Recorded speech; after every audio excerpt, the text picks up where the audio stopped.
So moving swiftly on to our 5th contest here this evening, and it is another boxing contest, our penultimate boxing contest of the evening. Craig Heasley in the red Union Jack trunks and Carl McNicholas in the all black, 80 kilograms, scheduled for 3 2-minute rounds. Oh, good overhand right from Heasley. Snapping right hand again over the top. McNicholas at the moment just looking like he's trying to feel Heasley out, figure out the distance. Little pawing jab to the midsection. Lands that time and avoids the overhand right from Heasley. Oh, another little look, but didn't see if it landed from this angle, but... Yeah, a lot of the shots at the moment from Heasley just hitting the gloves. McNicholas covering up well. Switch of stance from McNicholas. Tags the right hand on that occasion. Oh. Good little left hook, uppercut there. And now he's got his man up against the cage. He's firing. And McNicholas staying on the cage. He's not trying to get up. There you go, he gets off, but he gets hit with the right hand. Heasley's crowd coming alive on the far side. McNicholas again going to the body. Oh, big right hand from Heasley. Going on the fence. Oh, overhand right from McNicholas. Heasley teeing off there. McNicholas saw biting down on his gum shield saying I've had enough. Throws overhand right, but he's tagged again. He needs to start circling a bit more. He needs to get himself off that cage. Get himself circled out of there. Looking to clinch and get on the inside is McNicholas, but Heasley canny to it and moves away.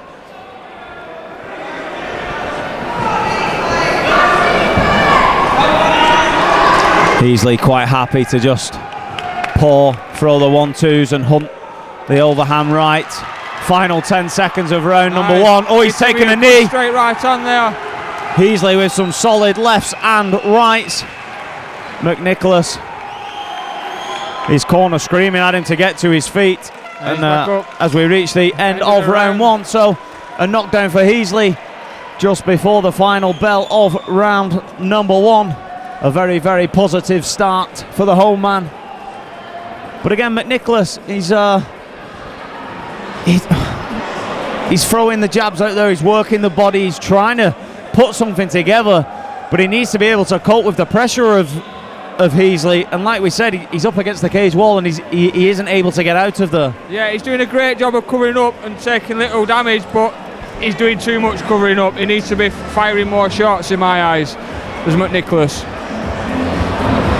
Yeah, so it'd be interesting now. I'd love to be, I was just looking over there then trying to see if I could lip read. I'd love to be a fly on the wall.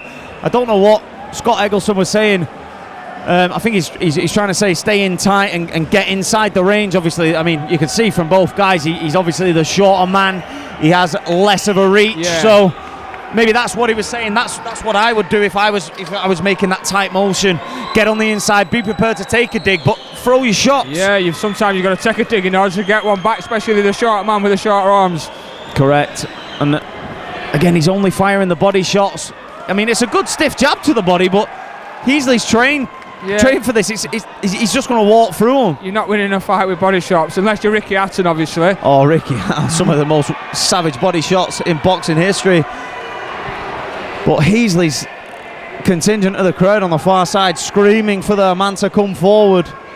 And now McNicholas, you see he's moving left to right this time rather than just sort of go, it was more of a slip. I don't know if he's hurt his ankle there. I think he has. I think he's hurt his ankle. And I think he knows he's hurt his ankle. Yeah, I definitely think he went over on his ankle there. And it looked bad. He grimaced. You could see his face. And I don't think he's going to get up for it. Oh, he is. Oh, he has. Let's just see how he starts. I think that's what Simon's asked him to walk for. Simon Stadnicki, our third man in the cage for this boxing contest. Definitely looked like he'd gone over hefty on that right ankle.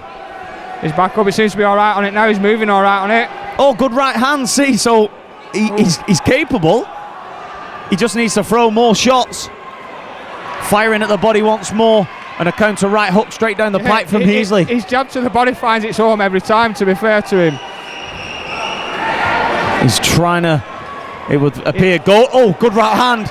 And a solid right hand again. I was going to say, it looks like he's almost trying to goad Heasley in. Yeah. But his right foot keeps giving way. I noticed it there then.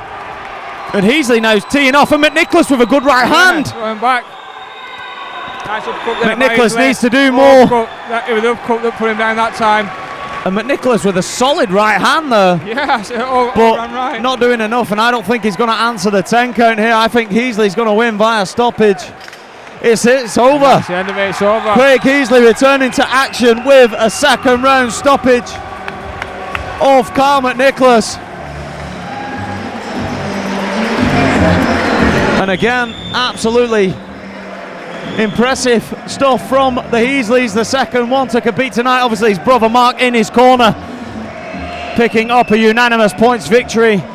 And Craig following suit this time with a second round stoppage. And like we said, it wasn't that Carl McNicholas was incapable. He was trying to find the range. He was working the body, Rick, but he just couldn't get anything going. For sure, yeah. Them jabs to the body were nice and stiff. He just has been coming upstairs with the right straight afterwards. And he landed a couple of right hands, so it was almost like he was waiting for the invitation. And I can't quite understand why he never threw it more often. But ultimately, it was his downfall.